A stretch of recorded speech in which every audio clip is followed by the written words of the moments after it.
Sehr geehrte Damen und Herren, es ist mir eine Ehre, heute hier bei Ihnen sein zu dürfen, das Jubiläum der BOKU zu feiern. Ja. Leider ist mein Deutsch nicht so gut und daher werde ich jetzt Englisch sprechen. Sorry for that. But I wanted to say some words for you. But it will be in Franglish, so don't worry. It will be, I hope, understandable. So I will try to speak. Professor Gerzabek asked me to speak to you about the future of life science. But that's okay in that sense. Future of life science. That's a quite difficult topic because how can we imagine the future of life science? That's a really hard mission for rectors and deans. And maybe for that we should require a crystal ball to try to see where we can go. Maybe you may ask me why I am coming to try to have an idea about the future of life sciences, the universities. And maybe I can present you rapidly, the various associations to which I belong. First of all, the ICA conference, which is the European Association of Life Science Universities, for which Martin Gerzabek is vice president at the moment. So, and Kazi belongs to this association. We have also a more global association whose name is GCHERA, which is the Global Consortium for Higher Education and Research in Agriculture. We try to organize globally, the universities of agriculture to try to be interface with a global organization like United Nations, like FAO.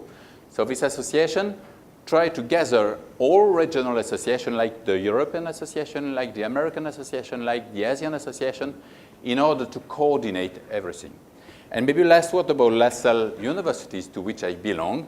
In fact, Jean-Baptiste de La Salle was the founder of the French public educational system and set up a large educational system throughout the world, including France, of course, with 1,500 institutions in the world in 82 countries, of which 72 universities.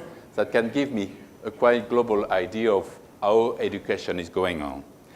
But to try to see and think about the future of universities, so it was quite hard to answer to this question. And finally, I decided to come to what was my first job in the beginning of my career. I was consultant in strategy, and we have spoken about competition.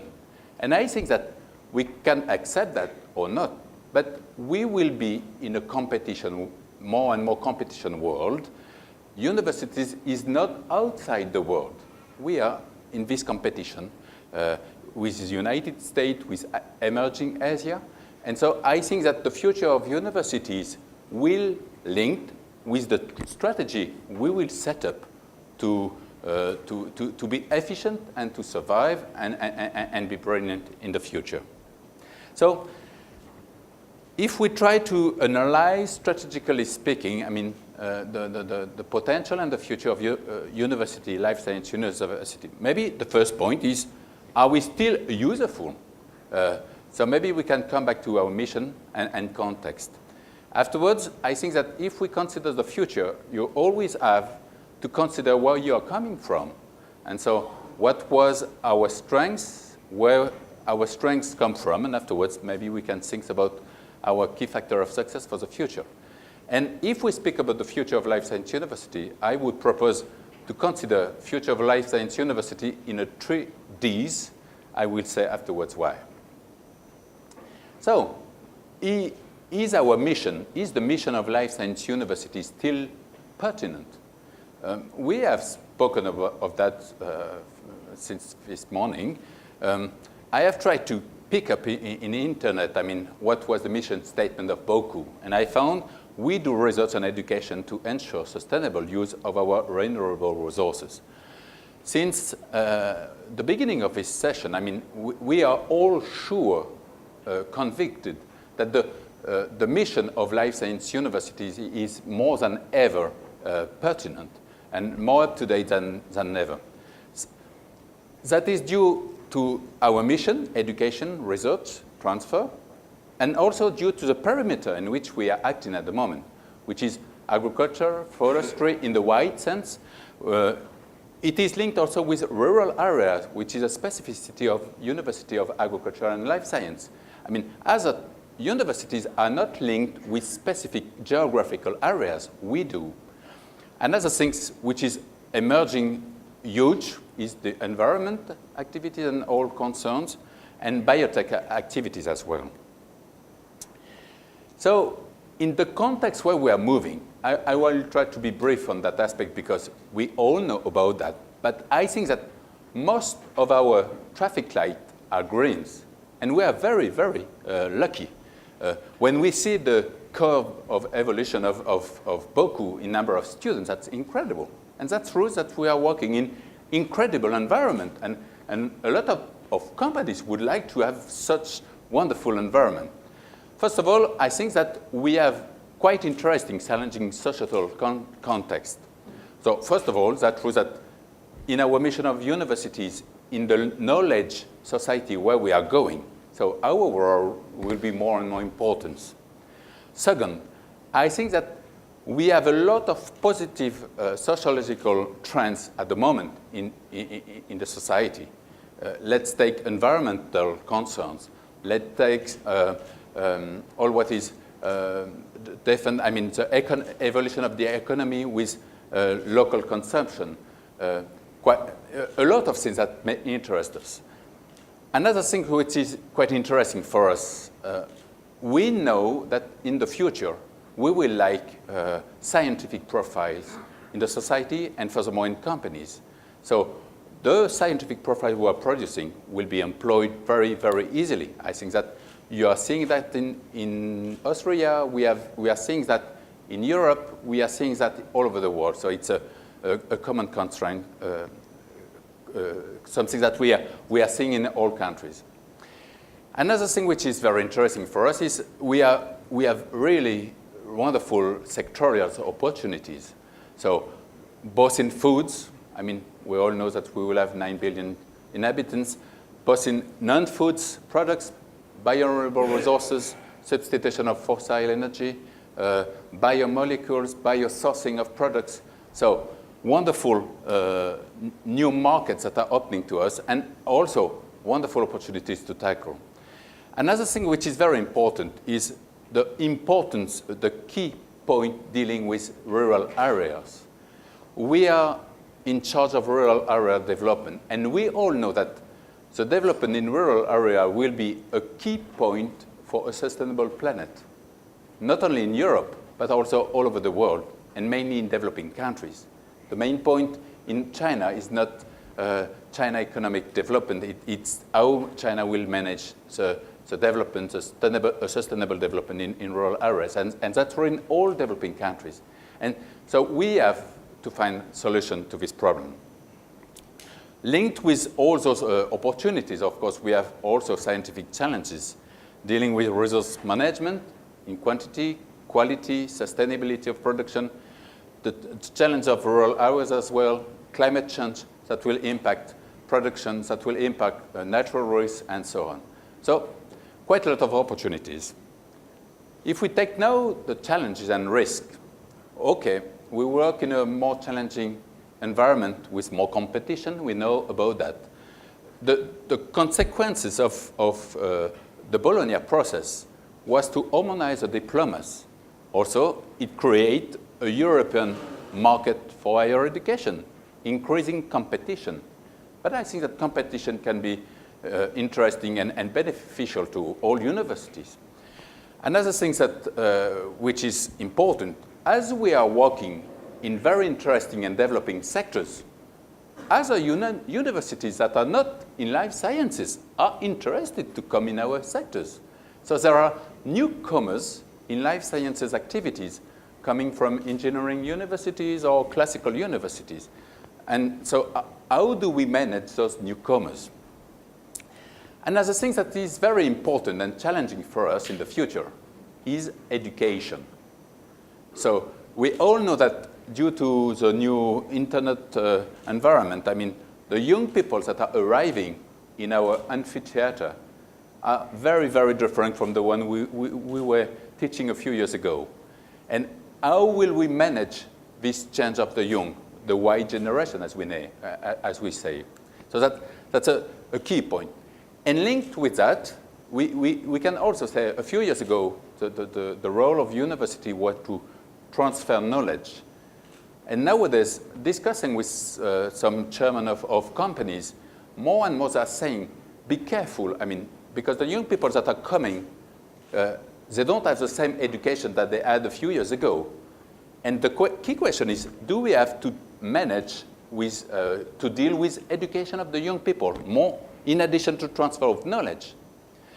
And something which is very important also, I mean, through education is also the capacity of the young people to update, to adapt in very complicated situation. As I said to my students, I mean, they will look for a job within 40 years. I mean, all the technical knowledge that they will have changed from now to that time. But how can we transmit values, behavior for them to adapt themselves within 40 years? And I think that we have a role to play in that. And I think that in the future, education will be more and more important in the role of universities. We have discussed a lot about budget.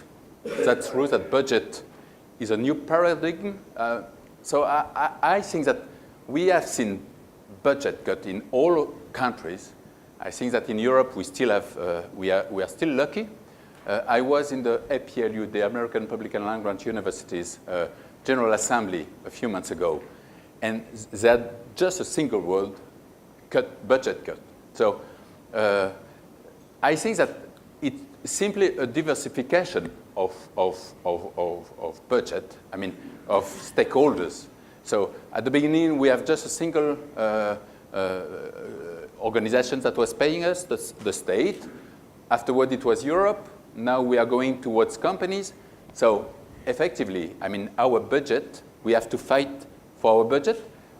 As President Adenauer says, I mean, scarcity can be beneficial. So we have to take it not as an advantage, but on the positive aspect. So it's quite an interesting context with more positive aspects than negative aspects. Another thing which is important is what has been our key factor of success in the past. What was our strengths? And that's true that seeing the film of the history of Boku, that is quite interesting. And my institution is almost twin with Boku because we celebrated 157 years a few months ago. So we have the oldest professional universities. And this organization has survived through decades, centuries. That's incredible. So I think they have a capacity of the adaptation which is quite interesting. Why? First of all, because I think that since the beginning, I mean, we had research, but also research from labs to field. So having concerns with the application of the research. Second, it is coming from, I mean, the three pillars that we were mentioning. I mean, we were naturalists first, engineering, going to social sciences. That means that true, we are interdisciplinary, and I think that's a real difference for us. Another thing which was important and which enabled us to be perceived as really different is our commitment towards rural areas. And this social responsibility is genetic for us. We have always had that, and I think that it's something interesting. And the last thing, as agriculture, we are not so much competitors between university globally in the world. So I think that we always have been pioneers in internationalization, maybe more than other universities. First of all, maybe for development purpose, but also now for research purpose, because we are working on climate change, we're working on development in countries, so not so far competitive. So quite an interesting history, deep roots, and interesting key factor of success in the past. So let's come now to what can be the strategy for our university to survive in the future.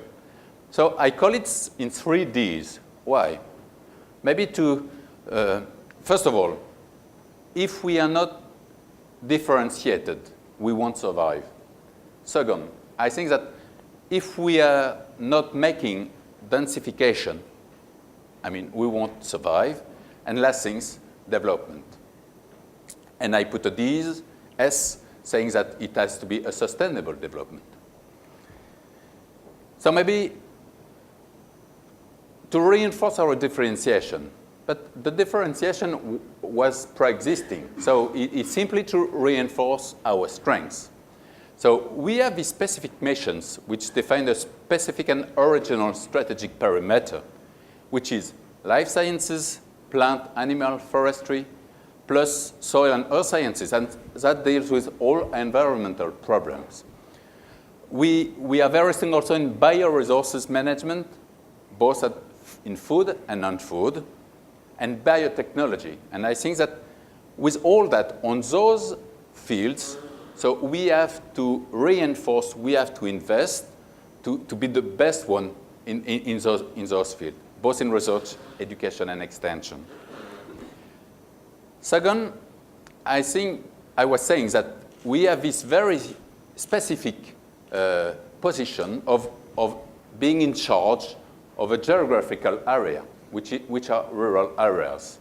And I think that that mission is recognized by our state. It is recognized at European level. I mean, the common agricultural policy will focus on that aspect. So I think that we have to remain very strong in that aspect. As I said, rural area will be a key problem and, for the future, both in our countries, for resource management, for biodiversity, for water management, for natural risk due to climate change, and so on. Second things will be the environmental concerns within rural area. As I said, I mean, dealing with water, with biodiversity, and so on.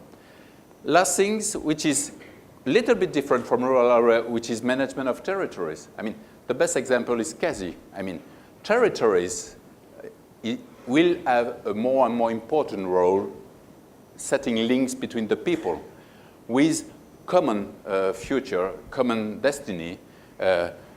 Kazi dealing with the Danube Valley, which is a very strategic territory. I mean, and we have to be involved on those territories and have a specific role. Third point in differentiation. The originality of our education in life is life sciences. So life sciences, it's a little bit like complexity management. And so how can we give an education, a pedagogy that will enable our students to face, to challenge management of complexity?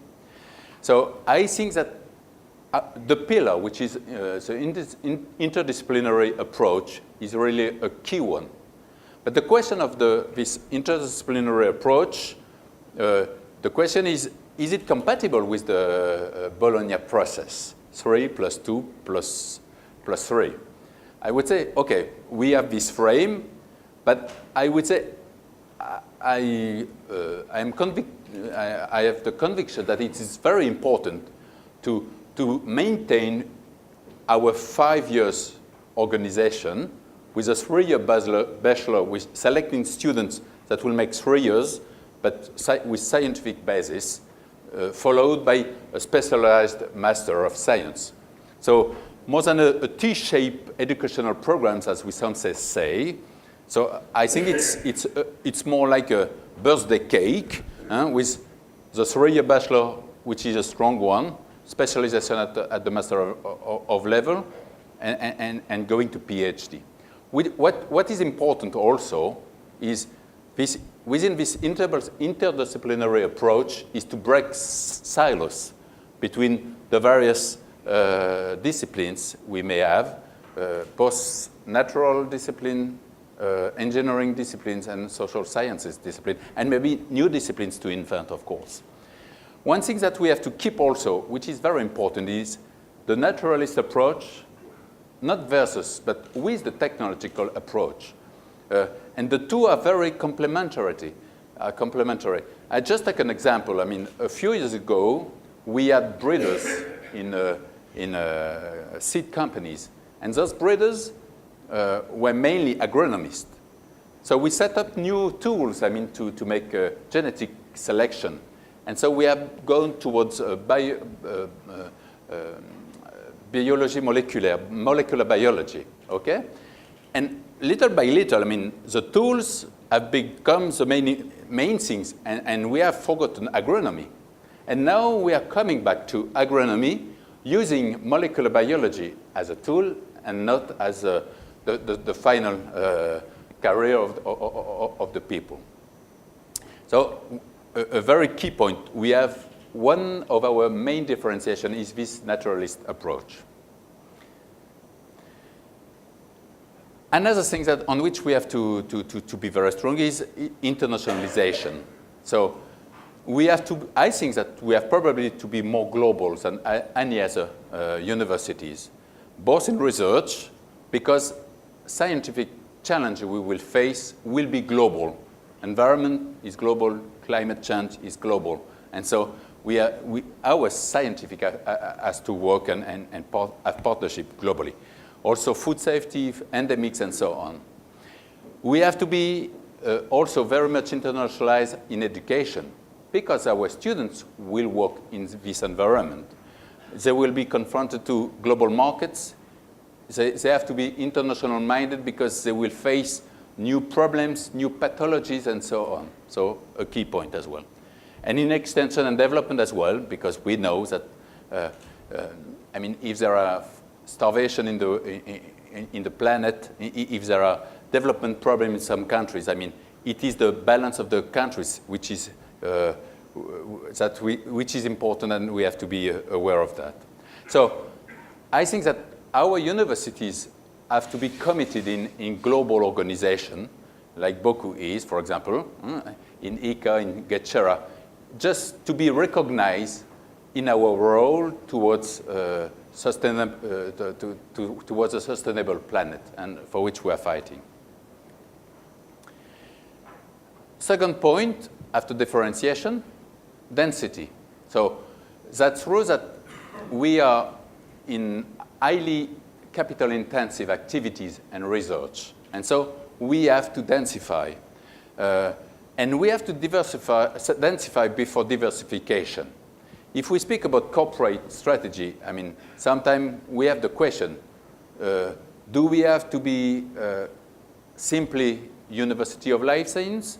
Do we have to merge with more, with larger universities? That's a key point, and from one country to the other countries, the question is important.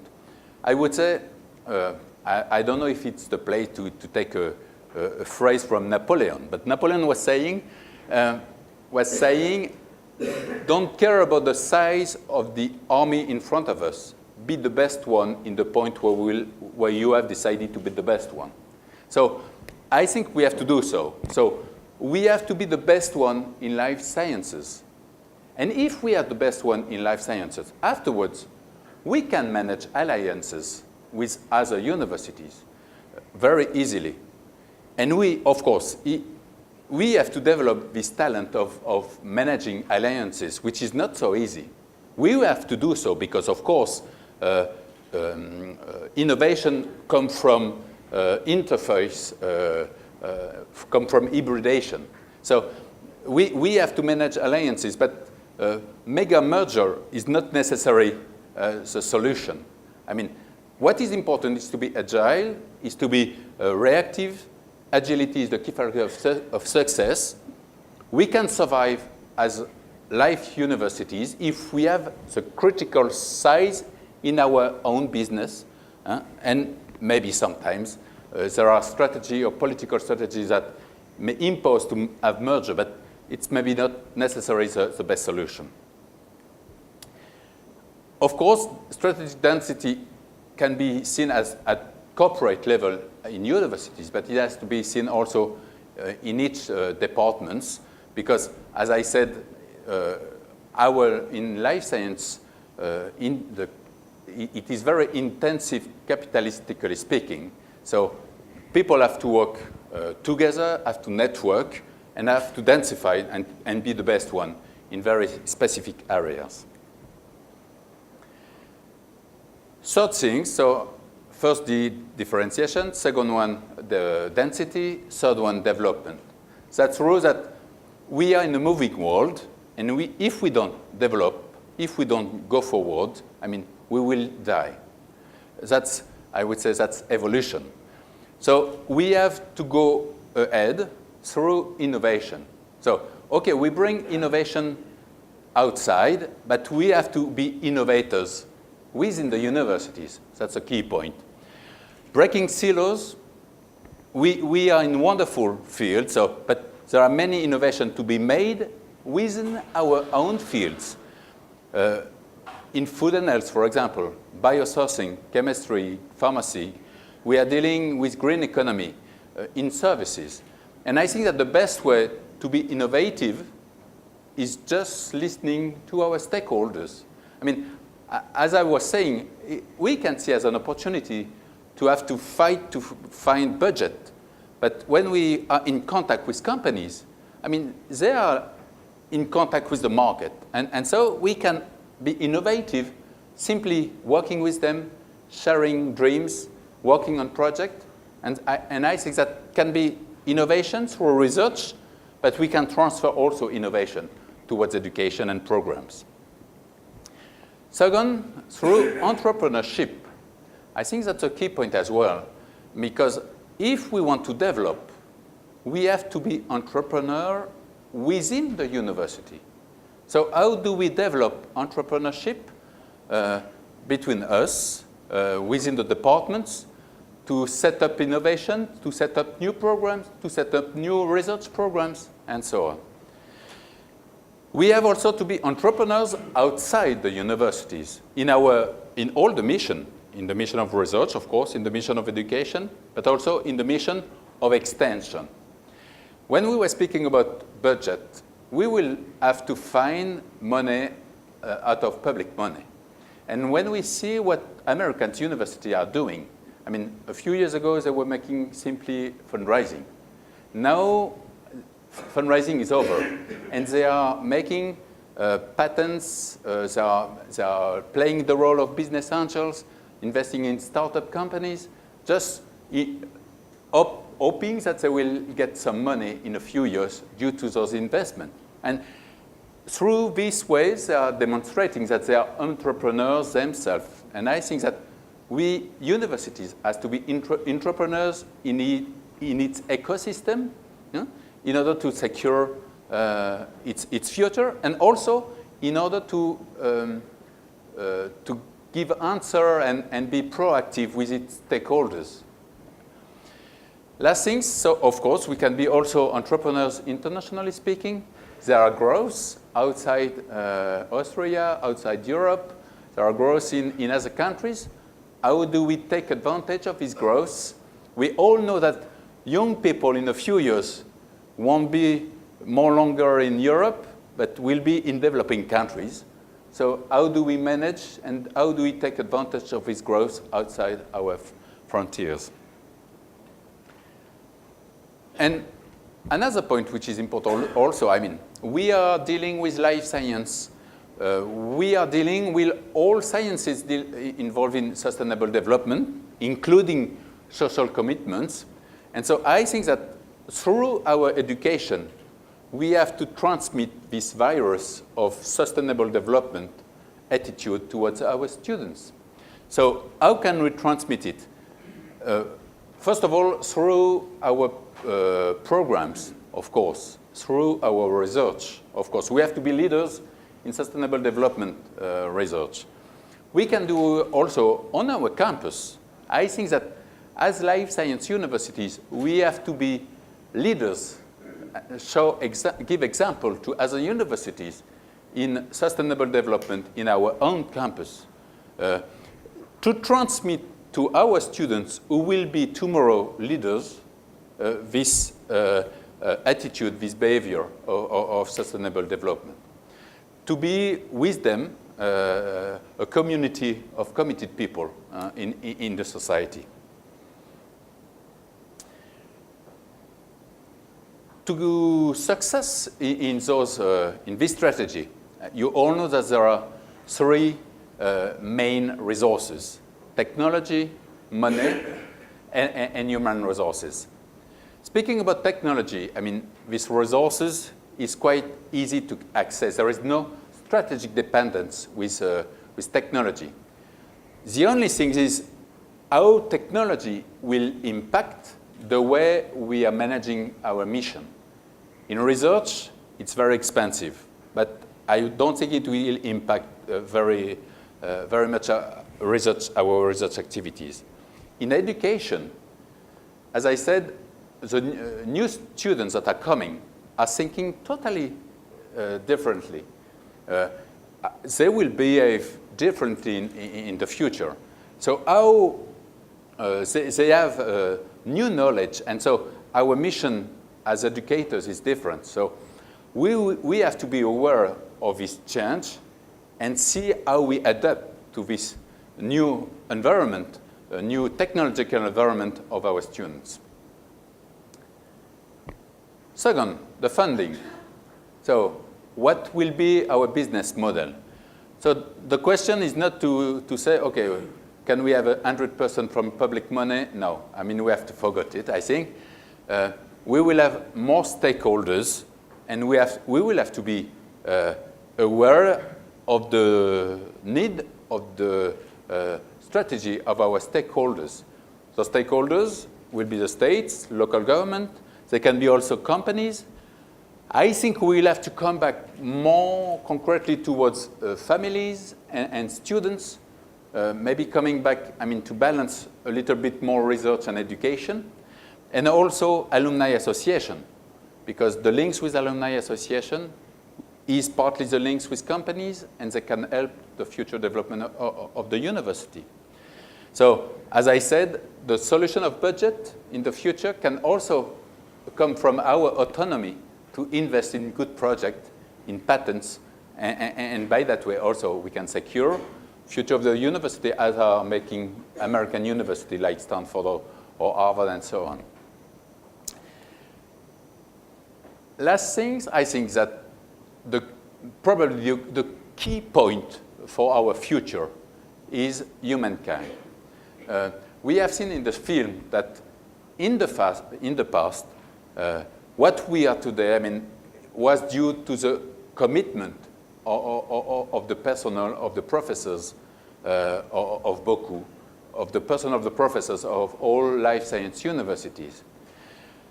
We are facing a revolution in universities. We all know that. So the future of the universities, of life science universities, will depend on the capacity of the professors and the staff to adapt rapidly to those changes.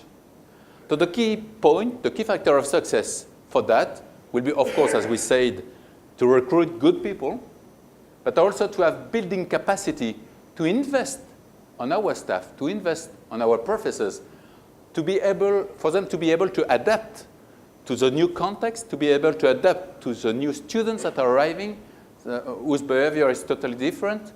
So I think that if we are capable to invest in human capacity, that will be the best way to secure adaptability, and that will be the best way to secure sustainability of our universities. If we have professors and staff capable of entrepreneurship, capable of innovation, we require also in the future, I mean, maybe more agile organization, flexible organization, adaptive organization. A few years ago, the university's structures and governance was quite heavy because the context was not changing so fast. We are in a context which is changing very, very fast, and I think that we have to adapt the governance of the universities to this very changing context. Through Senate, through governance organization, so through Senates with women. We have a photo of Senate just with men. But they will be it will be the key factor of success for the future. So, as a conclusion, I simply would say that finishing with the humankind, I mean, what will be the future of life science university? You have, you professors, staff of the universities, you have your future in your hand. That's sure.